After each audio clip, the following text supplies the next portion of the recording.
할렐루야. 옆 사람과 이렇게 한번 인사했으면 좋겠습니다. 잘 오셨습니다. 잘 오셨습니다. 네, 감사합니다. 오늘 말씀은 하나님의 은혜를 받아 누리자라는 제목으로 함께 나누기를 원합니다. 오늘 말씀을 통해서 내게 허락하신 은혜를 먼저 돌아보셨으면 좋겠고요. 그리고 그 다음에 나의 삶을 점검해보는 귀한 시간 되기를 간절히 소망합니다. 우리 인간은 영원한 삶을 살 수 없습니다. 또한 스스로 무언가를 만들어내거나 또 취하여 그것으로 인해서 엄청난 부와 영화를 누리는 것 같아 보여도 사실 그것은 정말 잠시 누리는 것입니다. 잠시 사용되어지는 것에 불과한 것이죠. 그렇게 삶을 통해서 느껴지는 고백이 있습니다. 그것은 바로 하나님의 은혜를 받게 되면 우리는 누구나 풍성해질 수 있다라는 것입니다. 믿으십니까? 아멘. 또 반대로 하나님의 은혜를 받지 못하면 누구나 광야의 가시떨기의 길이 될 수 있다라는 것이죠. 누구나 그러한 축복의 은혜를 받았냐 하는 것이 참 중요합니다. 우리는 이것에 대해서 최대의 관심을 기울이지 않을 수 없습니다. 엘리야 시대에 3년 6개월간 하늘이 닫혀서 온 땅에 큰 흉년이 들었을 때에 이스라엘에도 많은 과부들이 있었습니다. 그러나 이 엘리야는 수많은 그 과부들의 한 사람에게 찾아가지 않았고 이스라엘 땅에 있는 이들에게 찾아가지 않았고 성경에서 기록하고 있듯이 시돈 땅에 있는 사렙다의 한 과부, 그에게 찾아갔다라고 성경은 기록하고 있습니다. 그러면서 설명하기를 그녀에게는 오직 주님뿐이었다라고 말씀합니다. 이스라엘의 극심한 가뭄이 들어서 온 나라의 백성이 굶주려도 하나님께서 엘리야에게 말씀하시기를 너는 가서 저 집에 밀가루와 기름이 떨어지지 않게 하라. 하나님께서 명령하시면 그 말대로 될 수 있다라는 것이죠. 실제로 사렙다 과부는 기근이 끝날 때까지 밀가루통에 밀가루가 끊어지지 않았습니다.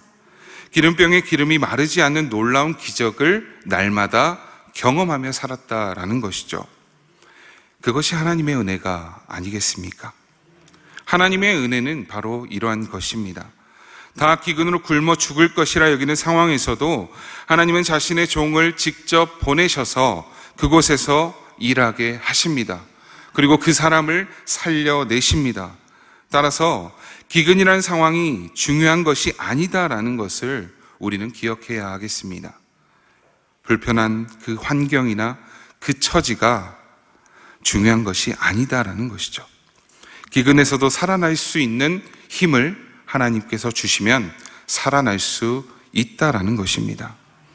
앞서 말씀드린 것과 정반대의 경우도 분명히 존재하겠죠. 그러나 그것 또한 마찬가지입니다. 주님은 누가복음 18장에서 한 부자 이야기를 이야기해 주십니다. 한 부자가 자기 밭에 소출이 풍성하여서 곡식이 쌓아둘 곳이 없을 만큼 넘쳤다 이야기를 합니다.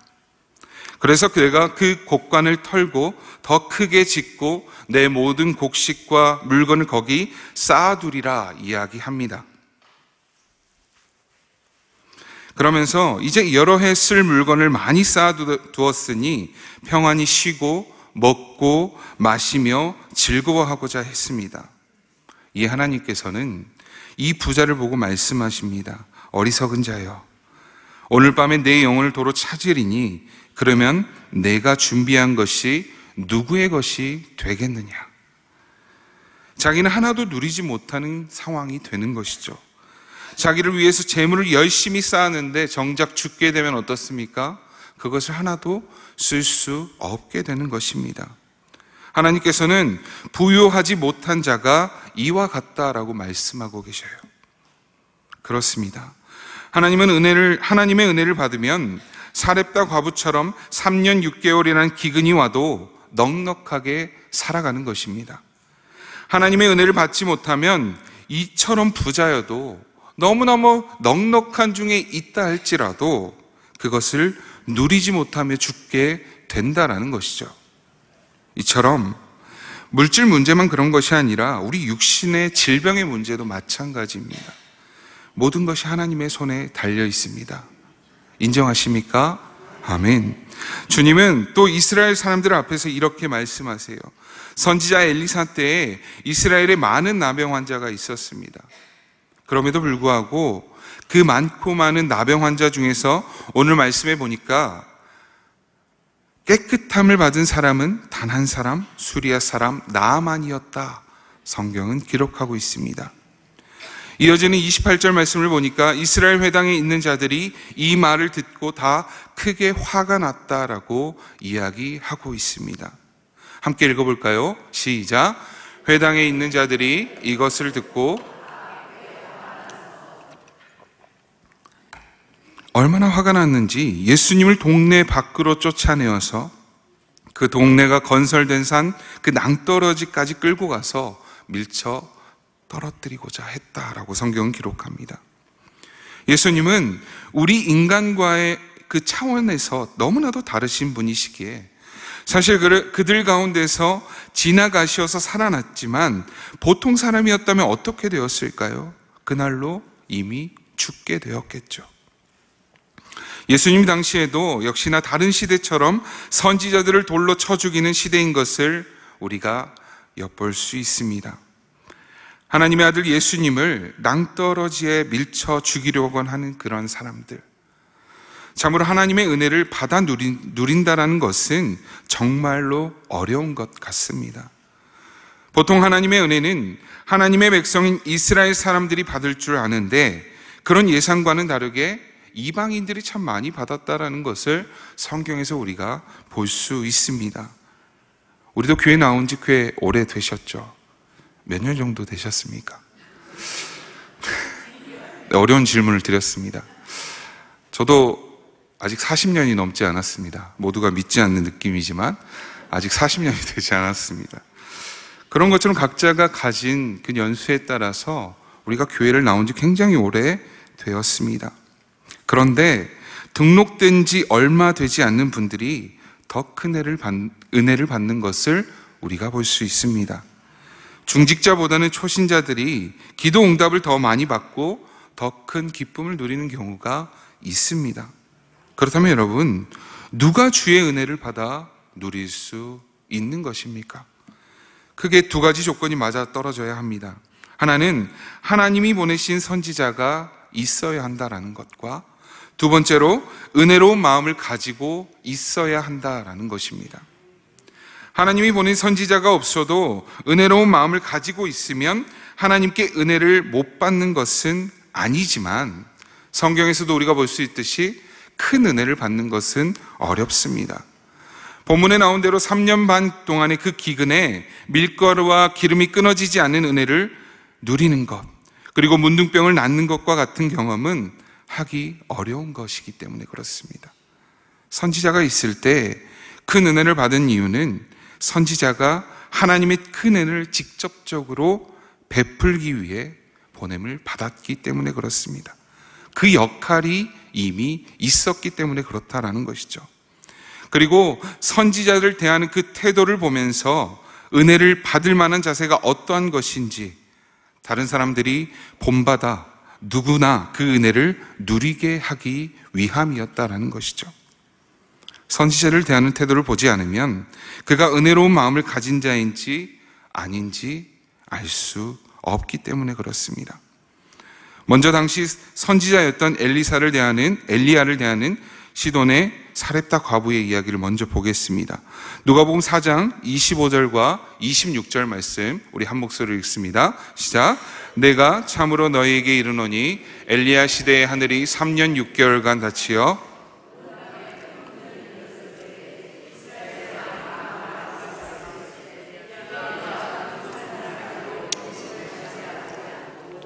시돈 땅에 있는 사렙다의 한 과부에게 뿐이었으며.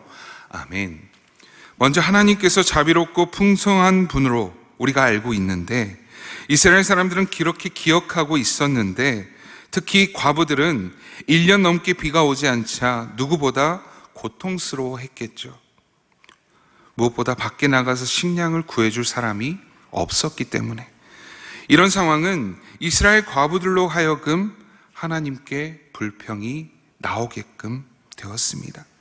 그리고 그 불평은 하나님의 선지자라 여겼던 엘리야에게 향하게 된 것이죠.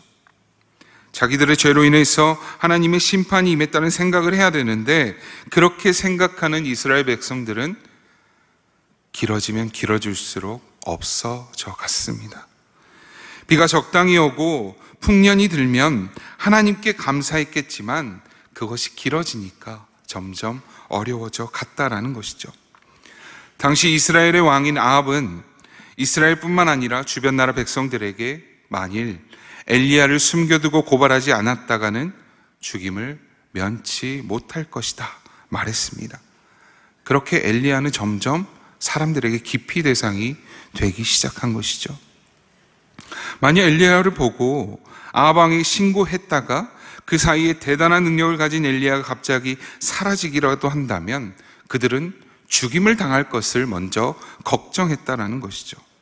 한마디로 오랫동안 이어지는 가뭄을 통해서 선지자 엘리야는 이스라엘을 괴롭게 하는 자라 생각을 하게 되었다라는 것입니다. 이스라엘 사람들과 특히 과부들에게 더 큰 마음들이 그렇게 자리 잡게 된 것이죠. 반면에 이스라엘의 북쪽 해변가에 있었던 이 시돈에 사는 사렙다 과부, 큰 가뭄으로 인해서 이 사람도 마찬가지 조건을 가지고 있었습니다. 그런데 이스라엘의 하나님 때문에 이렇게 됐다라고 그는 생각하지 않았습니다. 따라서 이 엘리야를 대하는 모습도 아마 조금은 달랐을 것입니다.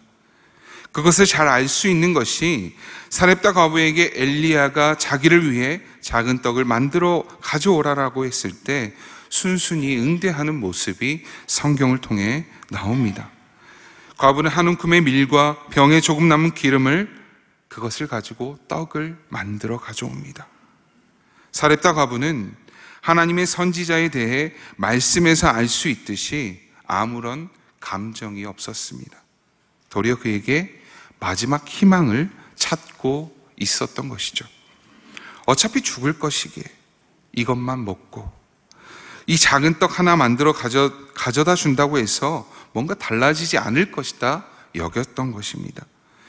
여호와가 비를 지면에 내리는 날까지 그 통의 가루가 떨어지지 아니하고 그 병의 기름이 없어지지 아니하리라 말하는 그 순간 그는 그것을 믿음으로 그렇게 가져다 준 것입니다.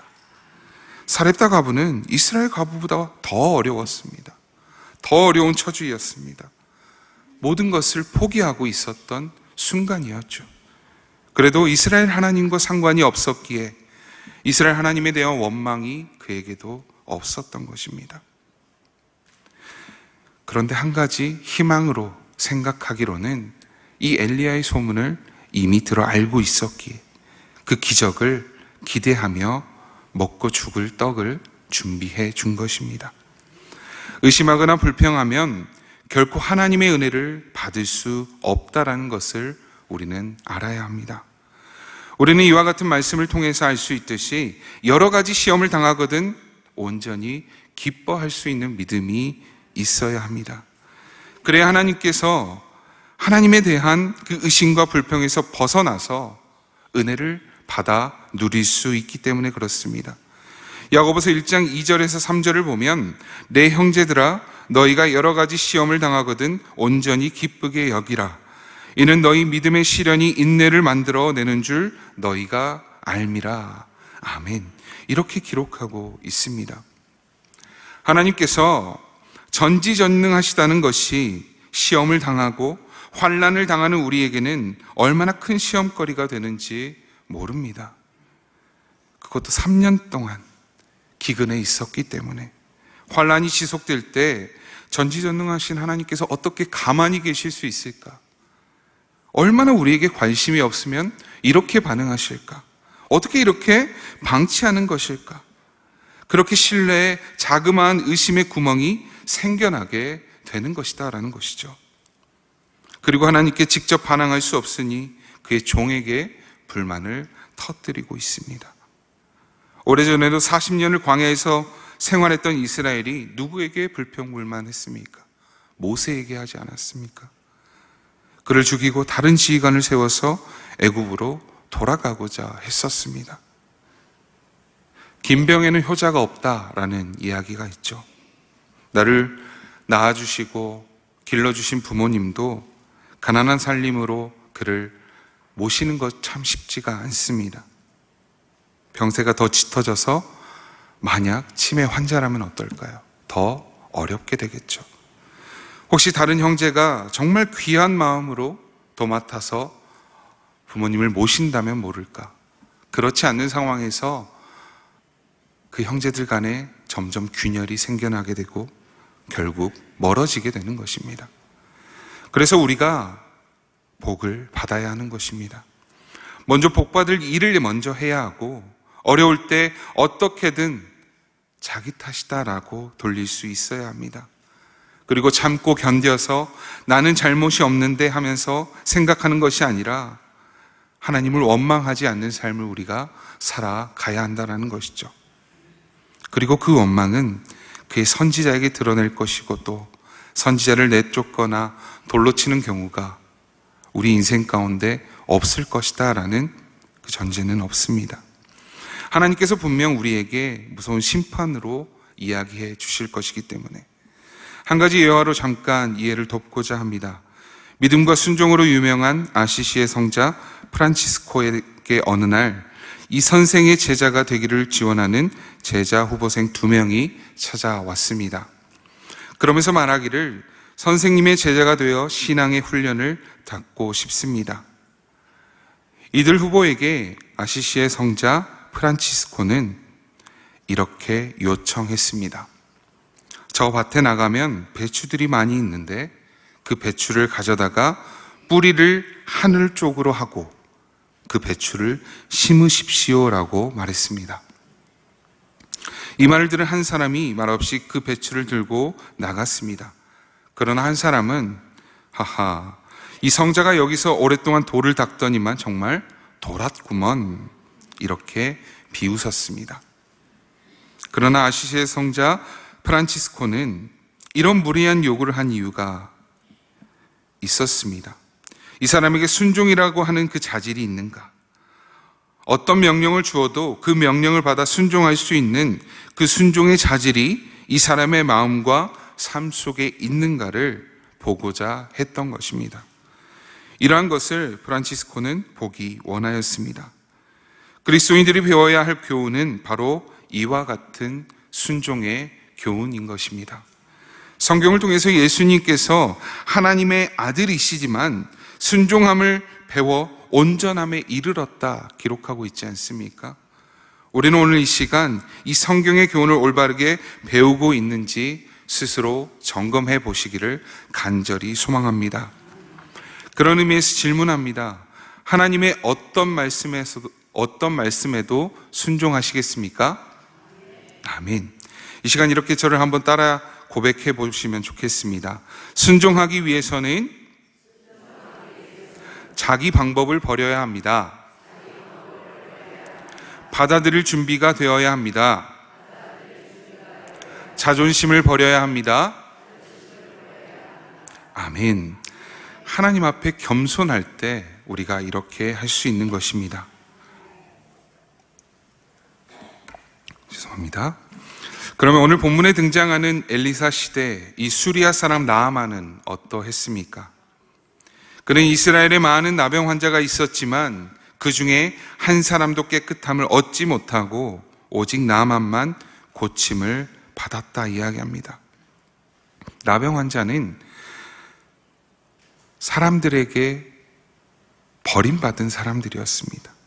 분리되었던 이스라엘은 그렇게 생각하며 살아갔습니다. 질병을 옮기는 것은 둘째 치더라도 그와 함께하면 부정해져 죄인으로 간주되었었습니다. 다른 질병들과는 그릇 차별되어서 어떠한 치료나 불쌍히 여김을 절대로 받지 못했다라는 것이죠. 그런데 수리아 상황은 조금 달랐던 것 같습니다. 나아만은 나병 환자에도 불구하고 그가 군대 장관까지 하고 있는 것을 우리는 볼 수 있습니다. 부정한 사람으로 보지 않은 것이죠. 여기서도 보듯이 나병 환자를 부정한 자로 보게 한 율법을 주신 하나님에 대해 하나님의 백성인 나병 환자들이 불만이 있었겠지요. 이것은 쉽게 생각하면 부모와 자녀와의 관계만 보아도 알 수 있는 모습입니다.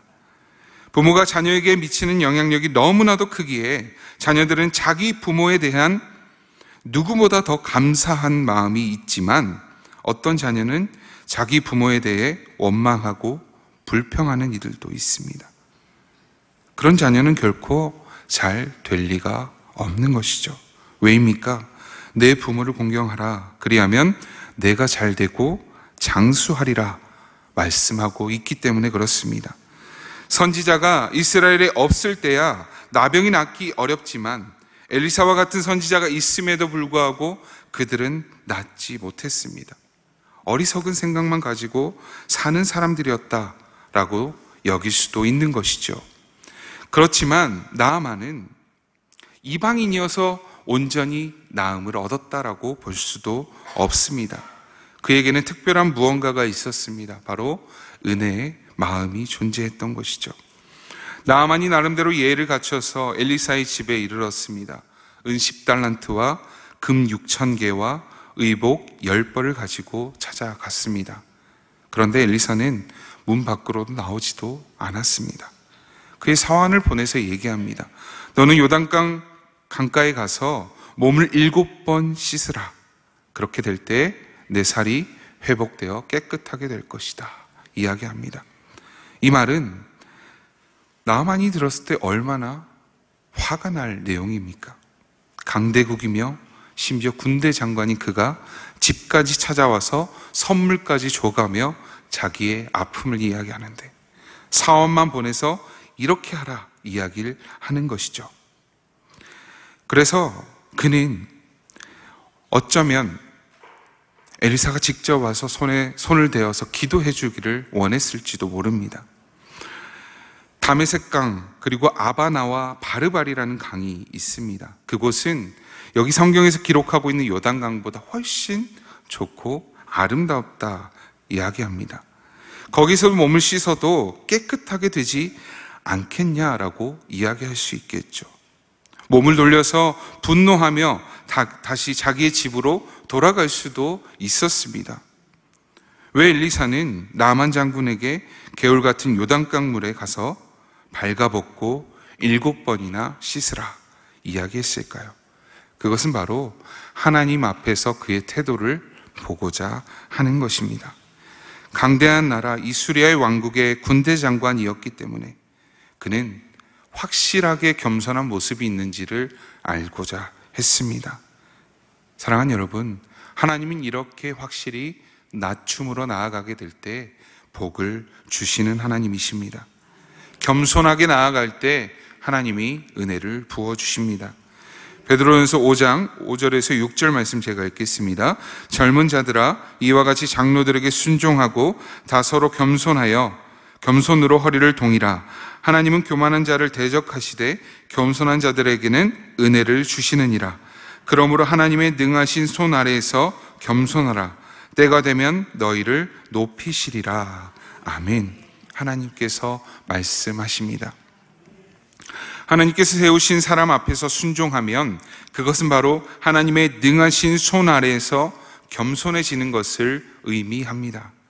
그렇게 하나님 앞에서 반응하는 자는 하나님의 때가 되면 우리가 생각한 그 시간의 때가 아니라 하나님이 원하시고 바라는 그 때가 되면 이루어 가신다라는 것이죠. 높임을 받게 된다라는 것입니다. 자연스럽게 하나님께서 부어주신다라는 것이죠. 나아만이 나병에서 치료된 것은 분명히 높임을 받았다라는 증거입니다. 하나님께서 그에게 은혜를 베푸시고 그를 보통의 사람들과 같게 만들어 주신 것입니다. 이제 말씀을 맺고자 합니다. 사랑하는 신양교회 성도 여러분, 하나님께 은혜 받은 것은 선택이 아닙니다. 이 험한 세상에 살아가는 우리는 누구나 받으면서 살아갑니다. 그런 찬양이 있지 않습니까? 받은 복을 세어보라. 우리는 너무나도 많은 것들을 받고 살아가지만 그럼에도 받지 않는 것에 더 시선을 두며 살아갈 때가 많습니다. 내 주변에 나보다 좀 더 나아 보이는 사람들, 나보다 좀 더 좋은 것을 가지고 있는 사람들, 그들을 보며 시기하며 질투할 때가 있습니다. 그런데 여러분, 이미 얻은 것이 너무나도 많습니다. 이미 가진 것이 너무나도 많습니다. 어쩌면 더 이상 넣을 호주머니도 없습니다. 우리는 그렇게 은혜 안에 살아가고 있다라는 것이죠. 성경으로 다시 돌아가서 몇 년 지속되었던 가뭄 중에 있던 그 사렙다 과부에서부터 또 한나를 호령하는 군대 장관에 이르기까지 모두 하나님의 은혜 없이는 살 수 없는 사람임을 우리가 오늘 말씀을 통해 보았습니다. 작은 은혜는 몰라도 큰 은혜를 받으려면 쉽지 않습니다. 하나님이 보내주신 선지자 앞에서 은혜를 받을 만한 자인지를 우리가 먼저 삶으로 드러내야 합니다. 보여주어야 합니다. 하나님 앞에 나의 삶을 드러내야 하는 것이죠. 오죽했으면 취업을 하기 위해서는 면접관 앞에서 면접 보는 과정을 잘 보여야만, 그리고 잘 나타내야만 받을 수 있듯이 우리 또한 그런 것 아니겠습니까? 사렙다 과부처럼 이제 이것 먹고 죽을 수밖에 없는 상황에서 마지막 남은 떡을 주라고 요구당할 수도 있기에 수많은 부하를 거느리는 군대 장관에게 옷을 다 벗고 씻으라는 그 명령을 들을 수도 있다라는 것이죠. 이것 자체가 다 시험입니다. 우리에게는 어떤 시험이 다가올지 모릅니다. 사랑하는 여러분, 이것을 넘어가야만 우리가 원하는 그 은혜를 누릴 수 있는 것입니다. 저와 여러분은 사렙다 과부와 같이 나아만 장군과 같이 겸손하시기를 간절히 소망합니다. 그래서 나에게 주어진 이 삶 속에서 날마다 하나님을 높이며 하나님의 그 구원의 은혜 속에서 그 은혜를 받아가며 누리며 살아가는 우리 모두가 되기를 간절히 소망합니다. 함께 기도하시겠습니다.